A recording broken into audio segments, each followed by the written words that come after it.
आगरा का नाम जहन में आते ही ताजमहल की तस्वीर कौंध जाती है। पेठे के मिठास वाले इस शहर में ना तो दिल्ली वाली सियासत है, ना ही लखनऊ वाली नज़ाकत। इस शहर में ठसक भी है और ठहराव भी। और आज चलते चलते हम जिस मेहमान के पास पहुंचे हैं, उनका मिजाज भी बिल्कुल इस शहर जैसा ही है, साफ और सख्त। योगी सरकार में कैबिनेट मंत्री हैं योगेंद्र उपाध्याय जी। सर बहुत बहुत स्वागत है आपका। नमस्कार। एकदम बिना फिल्टर वाली बात करते हैं आप, बिना लाग लपेट के, ये बिना सोचे कि कोई विवाद हो जाएगा। नहीं, साफ बात करनी चाहिए। वस्तु स्थिति जो है वह साफ आनी भी चाहिए, जनता के भी सामने और अपने दिल में भी साफ। कॉन्सेप्ट क्लियर रहने चाहिए। सोचते नहीं कभी कि इतना विवाद, आजकल तो बयानों को पकड़ा जाता है, पकड़ के कैसे भी विवाद करा दिया जाए। मंत्री जी ने ये बोल दिया। जब कॉन्सेप्ट क्लियर होंगे हमारे पास हाँ, तो फिर विवाद नहीं आएगा।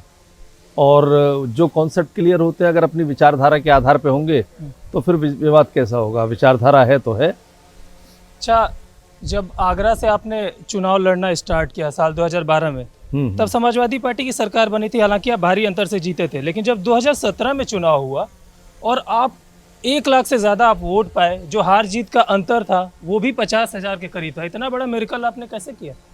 देखिए, कार्यकर्ताओं की मेहनत, जनता का प्यार, और आपने जो पिछले 5 साल में जो दिया जनता को, जैसे आगरा में पानी का अभाव था और पानी की समस्या से आगरा पलायनवादी शहर बनता जा रहा था। मैंने उस समस्या को दूर करके आगरा गंगा जल लेकर आया। अब आगरा में गंगा जल मिल रहा है, पानी की समस्या का निदान हुआ, तो उससे आम जनता मेरे साथ जुड़ी।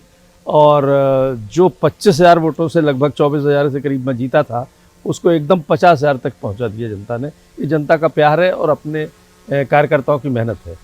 आगरा की जनता ने आपको तब एक नाम भी दिया था, आगरा का भागीरथ। हाँ, वो उनका स्नेह है, क्योंकि यमुना मैया के शहर में गंगा मैया आई थी 9 जनवरी 2019। आगरा वासियों के इतिहास की वो तारीख बन गया जब मेरे नेता मोदी जी ने बटन दबाया और योगी जी उपस्थित थे और गंगा मैया ने आगरा में प्रवेश किया। तो आगरा वालों ने आगरा का भगीरथ कह दिया। उनका स्नेह है, उनका प्यार है, ये मैं मानता हूँ। आपने एक नारा भी दिया था, नारे को ना नाम को, वोट हमारे काम, वोट हमारे हाँ, काम को। तो काम ही आपकी पहचान बन गई। हाँ, अगर काम करेंगे तो इस ठसक के साथ वोट भी मांग सकते हैं जनता से। और कम पॉलिटिकल लोग ये ऐसे होंगे जो अपने काम के नाम पर वोट मांगेंगे। हमारे नेता हैं, उनके काम के नाम पर तो हम वोट मांगते ही हैं, लेकिन अपने काम के नाम पर भी इसमें जोड़ना चाहिए। आप उस दौर से बीजेपी के साथ हैं जब यूपी में मात्र 1 दर्जन के करीब विधायक हुआ करते थे बीजेपी के। कभी ये सोच पाना भी मुश्किल था कि एक दौर वो भी आएगा जब बीजेपी की सरकार बनेगी। हालांकि बीजेपी की सरकार बनी और प्रचंड बहुमत के साथ बनी। आपने कभी सोचा था कि हम मंत्री बन जाएंगे? ना, हम लोग देखिए विचारों की राजनीति कर रहे थे। सत्ता की राजनीति कर रहे होते तो उस समय यूथ कांग्रेस का जलजला था। मेरा परिवार पूरा कांग्रेस पृष्ठभूमि का था, लेकिन विचारधारा से मेरा झुकाव और मेरा लगाव राष्ट्रीय स्वयंसेवक संघ से रहा, तो उससे जुड़ा। फिर विद्यार्थी परिषद में काम किया। ये कभी नहीं सोचा कि हम सत्ता की राजनीति करेंगे। विचार स्थापित होना चाहिए समाज में, तो उसके लिए राजनीति की थी। और ये बात सही है कि 2 MP और 12 MLA हुआ करते थे। हमारी सरकार तो छोड़िए, हम भी कभी MLA बन पाएंगे या आगरा से कोई MLA बन पाएगा, यह भी कल्पना नहीं थी। आपने विद्यार्थी परिषद से अपने सियासी करियर की शुरुआत की थी, और जब आप साल 2012 में आपको पहली बार विधानसभा के लिए टिकट मिला, बहुत एक लंबा गैप नहीं रहा ये? नहीं, मुझे संगठन में काम करने का काफ़ी मौके मिले। प्रदेश स्तर पर भी मैं काम किया संगठन में। और 1989 के जो चुनाव था, जो 90 में संपन्न हुआ पार्षद का, उसमें मैं पार्षद बना। पार्षद दल का मुख्य सचेतक बनाया। फिर संगठन में महामंत्री वगैरह बनते रहे। उस संगठन में काम किया। उसके बाद 2012 में टिकट मिली, और कार्यकर्ताओं की प्रेम, जनता का स्नेह, इस सब ने मुझे उस विपरीत परिस्थितियों में भी लगभग 24,000 कुछ वोटों से जिताया। आपने विपरीत परिस्थितियों का जिक्र किया, तब समाजवादी पार्टी की सरकार बनी थी, वो भी एक विपरीत परिस्थिति थी। कितना मुश्किल था काम करना एक विधायक के तौर पे? पहली बार विधायक बने, सरकार समाजवादी पार्टी की, आगरा की जनता के लिए काम भी करना है, कितना मुश्किल था? उसी दौर में मैं गंगा जल वाला प्रोजेक्ट को पूरा कर पाया था। इसमें मैं कई बार जनता से कहता भी हूँ कि ईश्वर की मर्जी थी मुझसे कराने की काम। करता है तो कन्हैया मेरा नाम हो रहा है। तो ईश्वर की कृपा हुई है उस काम में, क्योंकि वो काम इतना आसान नहीं था। आज जब मैं उसके पन्ने पलटता हूँ कि कहाँ कहाँ क्या क्या अड़चन आई थी। तो मैं खुद सोचता हूँ कि काम कैसे हुआ। मेहनत जरूर की, जुनून के साथ काम किया, लेकिन काम पूरा हुआ। तो काम करने का वोट मिलता है, जनता देती है। 2012 से 2014 का जो समय रहा होगा वो तो और भी मुश्किल था। 2014 के बाद क्या बदलाव है? जब केंद्र में मोदी जी की सरकार आएगी तो क्या प्रदेश सरकार का रवैया बदला था अखिलेश जी का तब? नहीं, ऐसा कोई उनका परिवर्तन नहीं आया, बल्कि उनको तो ये गुमान था कि वही दोबारा भी आएंगे। और उस समय का माहौल भी ऐसा था कि ऐसा लग रहा था कि या तो ये आएंगे, क्योंकि उस समय सपा या बसपा, कभी सपा आती थी, अगली बार बसपा आ जाती थी, इसमें बस सत्ता झूलती थी। भारतीय जनता पार्टी इतने प्रचंड बहुमत के साथ सत्ता में आएगी, इसकी कल्पना 2016 तक नहीं थी। लेकिन मोदी जी का नेतृत्व और अमित शाह जी यहाँ के प्रभारी थे, उनका नेतृत्व और कार्यकर्ताओं का प्रयास, माननीय सुनील बंसल जी का एक नेटवर्क बनाने का एक विलक्षण प्रतिभा, इन सब ने मिलकर उत्तर प्रदेश में एक प्रचंड बहुमत भारतीय जनता पार्टी को दिलाया था। उसी प्रचंड बहुमत से दोबारा भी सत्ता में आई भारतीय जनता पार्टी। अब एक बार फिर से वो चुनाव का दौर आ गया है। और बीजेपी की जो इमेज बनी है बीते 10 सालों में, कह सकते हैं एक हार्ड हिंदुत्व वाली, सबका साथ सबका विकास का नारा आप देते हैं, लेकिन हिंदुत्व की विचारधारा को आगे बढ़ा रहे हैं। लेकिन अब इसको काउंटर करने की भी तैयारी चल रही है, क्योंकि विपक्ष अब ये समझ गया कि नहीं, ऐसे तो काम नहीं चलेगा। आपको पता है राहुल गांधी अयोध्या आ रहे हैं। हाँ, देखिए, हम लोगों की विचारधारा प्रारंभ से भी हिंदुत्व थी, विचारधारा हिंदुत्व थी, लेकिन उसमें भेदभाव नहीं था कि, क्योंकि हिंदुत्व कोई धर्म नहीं है, फिलॉसफी है, ये दर्शन है, जिसको सुप्रीम कोर्ट ने भी कहा है कि हिंदुत्व इस देश की आत्मा है, और यही हमारा मान्यता है, हमारी विचारधारा की मान्यता है। अब उसके बाद सबका साथ सबका विकास, ये हमारा कृतित्व दिखता है। जब मोदी जी की सरकार आई है, जितनी भी योजनाएं आई हैं, उसमें कोई भी एक योजना, ये लोग ऐसा कहीं विपक्षी आरोप नहीं लगा सकते कि इस योजना में हम लोगों ने पक्षपात किया हो। सभी धर्म को संभाव भावना से, हमारा नेतृत्व वो नहीं कहता कि इस देश के संसाधनों पर चंद लोगों का अधिकार है, पहले अल्पसंख्यकों का अधिकार है, इस देश के संसाधनों पर सबका अधिकार है, सबका विकास होना चाहिए। ये हमारे कृतित्व दिखाता है हमारे नेताओं का। अखिलेश जी केदारेश्वर मंदिर का जिक्र कर रहे हैं जो इटावा में बनवा रहे हैं। राहुल गांधी जी अब राम मंदिर जा रहे हैं। एक इशारा ये भी है कि अब बीजेपी को वॉक ओवर नहीं दिया जाएगा हिंदुत्व के मुद्दे पे। ऐसा है, वो अपने कुर्ते के ऊपर जनेऊ डाल के भी घूम चुके इस शहर के, इस प्रदेश के अंदर, क्योंकि जब उन्हें ये प्रतीत हो गया कि इस तरह से राजनीति नहीं चल पाएगी, ये जो तुष्टीकरण की राजनीति है, जनता समझ चुकी है कि एक वर्ग विशेष को संतुष्ट करना ही नहीं, यहाँ तक कि अलगाववाद को भी प्रश्रय दे रहे थे लोग, आतंकवाद को प्रश्रय दे रहे थे तुष्टीकरण के नाम पर। तो ऐसी परिस्थिति में जब हम लोग राष्ट्रवाद की बात करते थे, तो राष्ट्रवाद की बात को जब स्थापित होने लगी, तो आज उन्होंने भी उस ओर रास्ता पकड़ा है कि राम मंदिर के दर्शन करने जाएंगे। अच्छी बात है, जाना चाहिए, अब तक क्यों नहीं गए, प्रश्न ये भी उठता है। तो इसका मतलब ये है कि वक्त के हिसाब से लोग बदलते हैं। ये लोग वो हैं जो वक्त के हिसाब से चेहरा बदलते हैं। कह रहे कि निर्माण पूरा नहीं होता। उनके एक सांसद है पुनिया जी, उन्होंने कहा कि निर्माण पूरा नहीं हुआ था, इसलिए राहुल गांधी अभी तक नहीं गए थे। उससे पहले घोषणा क्यों नहीं की थी कि हम जब पूरा हो जाएगा तब जाएंगे? एक बात। दूसरी बात, ये वही लोग हैं जो राम मंदिर निर्माण का विरोध करते थे। जब हम लोग सड़कों पे नारा लगाते थे और संघर्ष करते थे, हमारे कार्यकर्ता लोग, ये राम लला हम आएंगे, मंदिर वहीं बनाएंगे, जहाँ राम ने जन्म लिया मंदिर वहीं बनाएंगे, तो ये पूछते थे कि प्रूफ लाइए कि राम थे भी कि नहीं थे। तो ऐसे लोग आज चेहरा बदल रहे हैं और जनता समझ रही है कि चेहरा बदल के लोग आ रहे हैं। आपको क्या लगता है कि इस सॉफ्ट हिंदुत्व का कोई फायदा मिलेगा कांग्रेस को? कोई फायदा नहीं मिलेगा। जनता उनके असली चेहरों को जानती है कि मुस्लिम परस्त का चेहरा है। और फिर अब राहुल गांधी किस बरादरी के, यही नहीं जनता जानती है अभी तक। और अखिलेश यादव ने अब एक फार्मूला निकाला है कोई मंदिर निर्माण का। अच्छी बात है, मंदिर निर्माण करना चाहिए। कहाँ वो उन लोगों का समर्थन करते थे, औरंगजेब जैसे लोगों का, जिन्होंने मंदिर ध्वस्त किए इस देश के, और अब इस लाइन पर आ रहे हैं। तो उनको महसूस हो रहा है कि देश की जनता अब मुस्लिम तुष्टीकरण को बिल्कुल मान्यता नहीं देगी और ना ही मुस्लिम परस्त लोगों को मान्यता देगी। कांग्रेस के एक नेता है मणिशंकर अय्यर, उन्होंने हिंदू और हिंदुत्व को लेकर एक बयान दिया, कहा कि विकृत मानसिकता है हिंदुत्व। ये उनकी विकृत मानसिकता है, जबकि हिंदुत्व एक फलसफा है, एक दर्शन है, जीवन जीने की पद्धति है, और यही माननीय सुप्रीम कोर्ट ने भी कहा है। मणिशंकर अय्यर ने ही एक और बयान दिया था कि ऑपरेशन सिंदूर को अब रोक देना चाहिए और पाकिस्तान के साथ अब बातचीत के टेबल पे आना चाहिए। मणिशंकर अय्यर के कई बयान कुछ अतीत में भी ऐसे आए हैं कि लगता है पाकिस्तान परस्त है, वो पाकिस्तान से प्रेरणा लेके काम करते हैं। अभी कभी यही वही लोग हैं जो कभी सर्जिकल स्ट्राइक पे प्रूफ मांगते हैं, सेना की शौर्य पे प्रश्न चिन्ह लगाते हैं, कभी कहते हैं कि इतने जहाज हमारे गिरा लिए उन्होंने, ये नहीं कभी उन्होंने शौर्य की उसकी प्रशंसा की कि इतना हाफिज सईद के इतने अड्डे नष्ट किए, इतने रिश्तेदार मारे गए, इतने आतंकवादी मारे गए, इस पर कभी उन्होंने दो शब्द नहीं बोले। उन्होंने ये बोलते रहे कि साहब इतने हमारे जहाज गिरा लिए, जैसे बड़े खुश हो रहे हों। ऐसे बयान देना, तो क्या वो देश का अगर कोई बाय द वे नुकसान भी हुआ, हालांकि हुआ नहीं ऐसा, ये उनके झूठ के आधार पर बयान थे, लेकिन यदि एक कोई नुकसान भी होता है तो क्या उसका ढोल पीटना चाहिए या उस पर खुश होना चाहिए?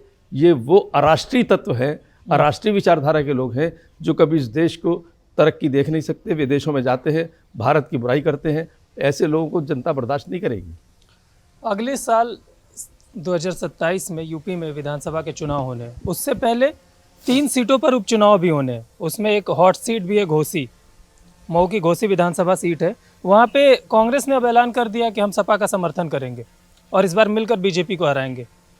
देखिए, ये कई बार इकट्ठे हो चुके हैं भारतीय जनता पार्टी के खिलाफ, और उनका इकट्ठा होना ही ये दिखाता है कि भारतीय जनता पार्टी मजबूत है। अदरवाइज वो क्यों इकट्ठे होते हैं? अपने आप में मजबूत होंगे तो हमसे सामने आके लड़ेंगे। अब हमसे लड़ नहीं पा रहे हैं, इसलिए सब इकट्ठे हो जाओ, चोर चोर मौसेरे भाई सब इकट्ठे हो जाओ, तो शायद किसी भले आदमी को पटक लेंगे। लेकिन अभी चुनाव हुए हैं उत्तर प्रदेश में 9 उपचुनाव में मुँह की खाई है इन लोगों ने। एक चुनाव जीता है बस सपा वाले, अदरवाइज सब में मुँह की खाई है। तो ये अब इनकी काट की अंडियाँ नहीं चढ़ेगी इसी तरह से। आप इस उपचुनाव को किस तरीके से देख रहे हैं कि समीकरण परखने का एक मौका है या फिर 27 का सेमीफाइनल है, जो 3 सीटों पर चुनाव होने वाला है? नहीं, चुनाव कभी सेमीफाइनल या फाइनल नहीं होता। चुनाव तो जो होता है वो अपनी अपनी परिस्थितियों पे होता है, लेकिन हाँ, नीतिगत फैसलों पर जनता समर्थन देती है। जनता ने समर्थन दिया हमको। प्रैक्टिस मैच कह सकते हैं इसको। अब आप कुछ भी कहें, लेकिन राजनीति में कोई प्रैक्टिस मैच नहीं होता। सीधा सीधा जो मैच होता है फाइनल मैच होता है। अखिलेश यादव को इस चुनाव से बड़ी उम्मीदें हैं, 2 बार से सत्ता से बेदखल हो गए हैं। 24 में जो नतीजे आए लोकसभा चुनाव के, उससे वो काफ़ी उत्साहित हैं और उनको ऐसा लग रहा है कि 27 में हम उसको रिपीट कर देंगे। 24 में जो चुनाव परिणाम आए थे, उसमें एक राजनीतिक ठगी की गई थी। ये एक किताबिया लेके सब विपक्ष के लोग घूमते थे कि मोदी जी तिवारा आएंगे, संविधान बदल देंगे, मोदी जी तिवारा आ जाएंगे तो आरक्षण समाप्त कर देंगे। जबकि मोदी जी तिवारा आ गए, ना संविधान बदला, ना आरक्षण समाप्त हुआ। और उसके ठीक बाद ही जब 9 उपचुनाव हुए तो जनता समझ गई ये राजनीतिक ठग आए थे। एक गलत परसेप्शन थोड़ी देर के लिए बना गए, और अब वो परसेप्शन चलेगा नहीं, क्योंकि मोदी जी ने अपना कर्तव्य दिखा दिया। यही मैं कहता हूँ कि काट के इंडिया बार बार नहीं चढ़ती। आपने परसेप्शन का जिक्र किया, नैरेटिव, जो नैरेटिव बना था 2024 के चुनाव में संविधान का, वही नैरेटिव इस बार SIR को लेकर बनाने की कोशिश की गई है। SIR का नैरेटिव उन्होंने बिहार चुनाव में भी बनाया था। SIR का नैरेटिव बंगाल में भी बनाया, लेकिन उनके नैरेटिव फेल हो गए। तो अब उसी नैरेटिव को बार बार लेंगे, तो जो जिस कसौटी पर वो फेल हो चुके हैं, उस कसौटी को दोबारा ला रहे हैं, तो अपने आप ही फेल होंगे, स्वाभाविक है। अच्छा, SIR में जो 2,89,00,000 के करीब वोटर कटे हैं, इसको लेकर भी तमाम तरीके की बातें हो रही हैं। कभी समाजवादी पार्टी ये कहती है कि हमारे PDA के वोट काटे गए हैं, कभी कभी अखिलेश जी कहते हैं कि नहीं, बीजेपी के सारे वोटर हैं जो कट गए हैं, इनका जो दांव है इन्हीं के लिए उल्टा पड़ गया। आप इस SIR के वोटर, जो SIR में वोटर के नाम कटे, इसको किस तरीके से देख रहे हैं? देखिए, अब आपने जैसे बताया कि अखिलेश यादव कंफ्यूज्ड पॉलिटिशियन है, कभी कुछ कहते हैं, कभी कुछ, एक ही इश्यू पर 2 बयान। हमारा कॉन्सेप्ट सीधा सीधा ये है, SIR मतलब जो वास्तव में वोट जिसको होना चाहिए एनरोल, वो मतदाता सूची में होना चाहिए। जिनको नहीं रहना चाहिए उनको नहीं रहना चाहिए। अब मृत व्यक्ति का क्यों हो, या जो वहाँ रहता नहीं है उसका क्यों हो, ये विचार था। इससे नुकसान किसको होता दिख रहा है, सीधा सवाल करते हैं। नुकसान हमको नहीं कहीं नहीं होगा, क्योंकि वास्तविक वोटर जो है वो हमारा समर्थन में है, हमारा समर्थक है। और जो फर्जी वोट था, इसीलिए तो वो हल्ला मचा रहे थे कि जो फर्जी वोट है, जो नकली वोट है। अब हम अपने क्षेत्र की बात करें, अपने क्षेत्र की, एक एक मकान 3-3 कमरों का मकान था और 150-200 200 वोट थे उसमें। ये सब फर्जी थे, एक वर्ग विशेष के। तो जब फर्जी वोट थे तो अब उनको कट रहे हैं, ये उनको नुकसान हो रहा है। यूपी में ब्राह्मण विधायकों की एक बैठक हुई विधानसभा सत्र के दौरान। इसको लेकर तमाम तरीके की राय आई। कुछ लोगों ने कहा ऐसी बैठक होनी चाहिए, कुछ लोगों ने कहा कि ऐसी बैठक नहीं होनी चाहिए। प्रदेश अध्यक्ष जी ने नाराजगी भी जाहिर की। आप किस धड़े के हिमायती हैं? कुछ लोग अपने गेट टुगेदर किए थे तो उन्होंने किया, जो लोग उसके सहमत थे तो वो गए, जो उस गेट टुगेदर से सहमत नहीं हुआ या जिनको बुलाया नहीं गया, जो भी वजह रही हो, तो एक गेट टुगेदर था, उसको अदरवाइज नहीं लेना चाहिए। आपको नहीं लगता कि चुनाव से ठीक पहले ऐसा गेट टुगेदर सियासी नुकसान दे सकता है? नहीं, ऐसा है, गेट टुगेदर तो अगर मैं अपने घर पे कोई दावत देता हूँ, अपने इष्ट मित्रों को ही बुलाऊंगा। मैं ये सवाल इसलिए कर रहा हूँ ना कि समाजवादी पार्टी ने इसे अवसर के तौर पे लिया। चाहे शिवपाल यादव जी हो, चाहे अखिलेश यादव जी हो, सबने कहा कि अरे जो ब्राह्मण विधायक उधर से नाराज हैं, हमारे यहाँ आए, हम भरपूर इज्जत देंगे। ऐसा है, ये तो खैर वो कहेंगे ही क्योंकि कहीं का ईंट कहीं का रोड़ा, भानुमति ने कुनबा जोड़ा, ये तो उनका संगठन है, इंडी संगठन। अब और कोई आ जाए तो आ जाए, इसी तरह से उनकी राजनीति चलेगी। उनके पास कार्यकर्ताओं का अभाव है, नेतृत्व का अभाव है, इसलिए वो हम लोगों को कह रहे आ जाइए, हम आपको अवसर देंगे। लेकिन ऐसा कुछ नहीं है, और ना ही इनसे ऐसी बातों से कोई राजनीति प्रभावित होती है। अच्छा, धर्मांतरण की बात कर लेते हैं।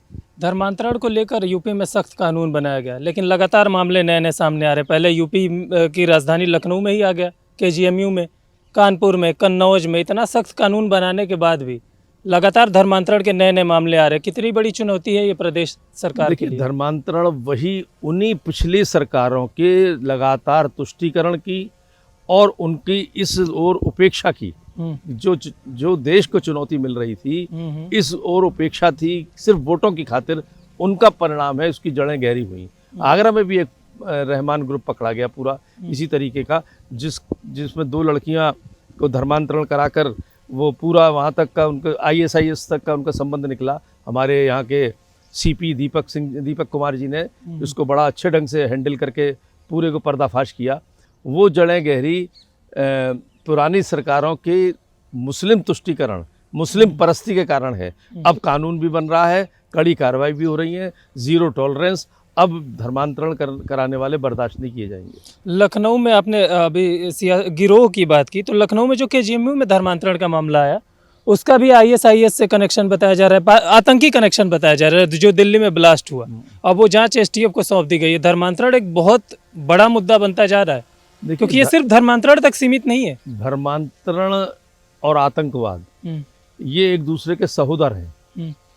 अब शिक्षा का मैं मंत्री हूँ और शिक्षा की बात करूँ, शिक्षा संस्कार देती है। वो कौन सी शिक्षा है जो कुछ डॉक्टरों को, एक वर्ग विशेष के डॉक्टरों को हत्यारा बना देती है? वो कौन सी शिक्षा है जो जिहाद के नाम पर आतंक बचवाना सिखाती हो? वो कौन सी शिक्षा है जो कि एक पढ़े लिखे को हत्या कराना सिखाती हो, कि सामूहिक हत्याएं हो?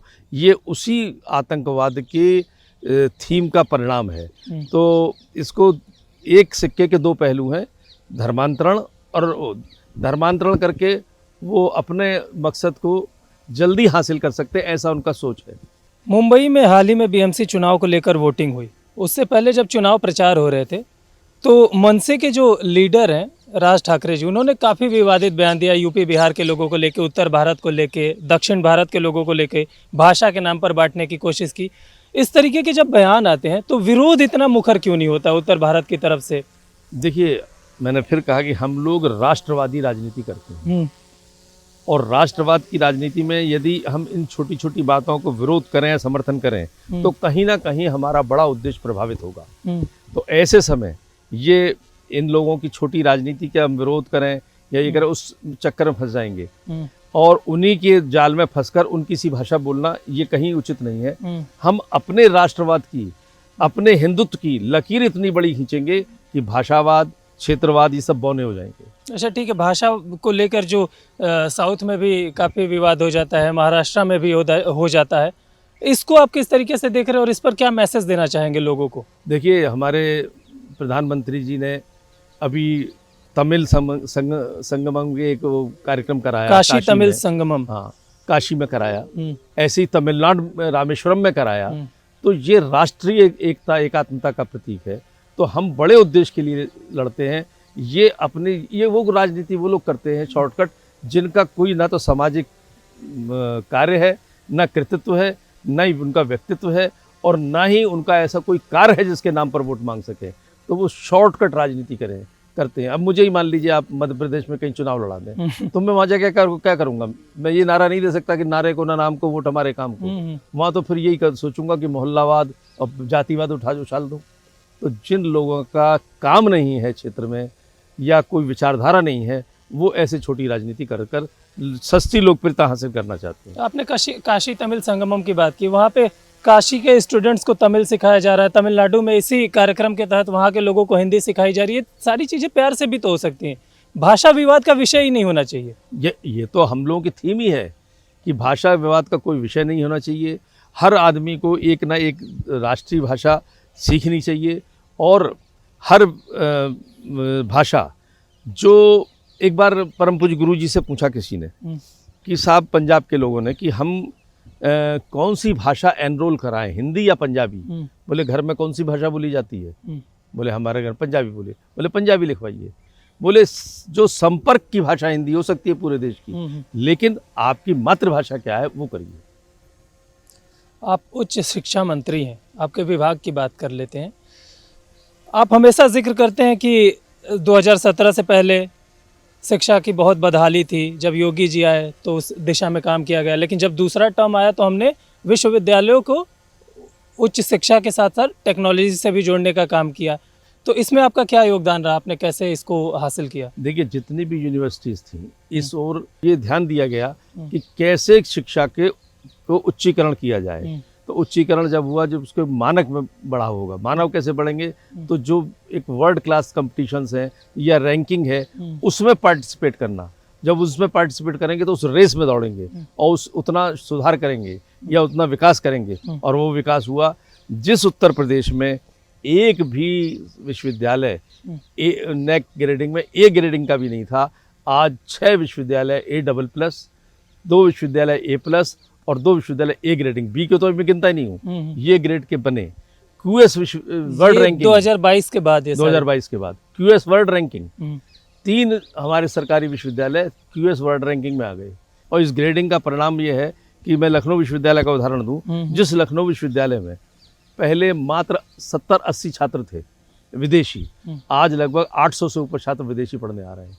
यानी उत्तर प्रदेश अब उच्च शिक्षा का हब बनता जा रहा है, और नए नए विश्वविद्यालय आने से शिक्षा का स्तर भी ऊंचा हो। लखनऊ विश्वविद्यालय को भी A++ की रैंकिंग मिली है।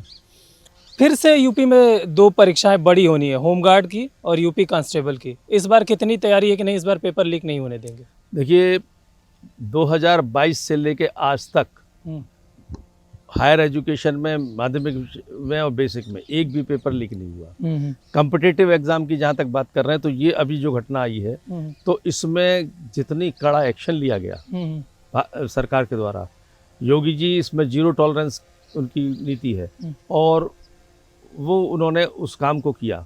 अब हिम्मत नहीं होगी किसी की कि ऐसा कोई काम करे जिससे कि शिक्षा या छात्र प्रभावित हो। मतलब अब एकदम आश्वस्त है कि आगे जो भी परीक्षाएं होंगी एकदम पारदर्शी होंगी, कोई पेपर लीक नहीं अगर किसी ने प्रयास किया तो वो मुंह की खाएगा। अच्छा, एक सवाल जो पीछे छूट गया आगरा में आपके ऊपर एक आरोप और लगता है कि सियासत में आपके परिवार का दखल बहुत ज्यादा है। हालांकि आप कहते हैं कि सेवा हमारे नहीं, हमारे परिवार में कौन व्यक्ति पार्टी के किस पद पर, ये बता दें। नहीं, कहते हैं विधायक कोई और है, काम इनके घर के लोग करते हैं। नहीं, अगर मान लीजिए मैं आगरा में नहीं हूँ तो हमारा प्रतिनिधि, और प्रतिनिधि भी कई बाई देवे है, तो कोई ना कोई कार्यकर्ताओं की या जनता की बात तो सुनेगा। ऐसा तो हमारे परिवार के लोग परिवार के नाते कोई ऐसा काम नहीं कर रहे, ना तो सियासत में है और ना ही किसी पार्टी के पद तक में है। अच्छा, साल 2027 को लेकर प्रेडिक्शन क्या है आपका? 2027 में भारतीय जनता पार्टी की सरकार प्रचंड बहुमत के साथ आएगी। हम्म। सीटों का एक सीटों का वो दे दीजिए प्रेडिक्शन कि कितनी सीटें आपको लगता है कि इस बार बीजेपी 2/3 बहुमत भारतीय जनता पार्टी प्राप्त करेगी। 17-22, 17 के नतीजों के करीब या फिर 22 के नतीजों के करीब? 17 के नतीजों के करीब रहेगी हम लोग। चलते चलते के आखिर में हम एक रैपिड फायर करते हैं, उसमें हम कुछ एक नाम लेंगे, उसके बारे में जो भी एक शब्द आपके दिमाग में आएगा वो हमें आपको बताना होगा। Yogi Adityanath, the great leader of UP. PM Modi, वो तो खैर अब दुनिया के प्रधानमंत्री बन चुके हैं। राहुल गांधी, दुनिया के प्रधानमंत्री। हाँ बिल्कुल, आज दुनिया, मोदी बोलते हैं दुनिया सुनती है, मोदी कहते हैं दुनिया मानती है, ये मोदी हो गए हैं। राहुल गांधी, राहुल गांधी अपरिपक्व नेता। अखिलेश यादव, अखिलेश जातिवादी राजनीति करने वाले। मायावती। मायावती तो अब समाप्त प्राय है। तो रैपिड फायर में आपने एक और सवाल का जन्म दे दिया। जो दलित वोटर हैं, कहा जाता है कि मायावती से जब खिसके तो बीजेपी की तरफ आए, अब अखिलेश यादव पीडीए की बात कर रहे हैं। नहीं, अखिलेश यादव बात करते रहे। जिन लोगों ने मायावती को हत्या करने की कोशिश की, आज वो दलित वो लोग क्या वो दृश्य भूल गए हैं कि जब वीआईपी उसमें गेस्ट हाउस में मायावती जी के साथ क्या किया गया था। तो इसलिए दलित वहाँ नहीं जाने वाला। और अभी दलित एक बड़ी संख्या में, इसमें कोई शक नहीं कि मायावती जी से जुड़ा हुआ है, लेकिन मायावती जी के वो समीकरण ख़त्म हो गया जो दलित प्लस एक किसी अन्य कास्ट को लेकर एक अपना समीकरण बनाती थी।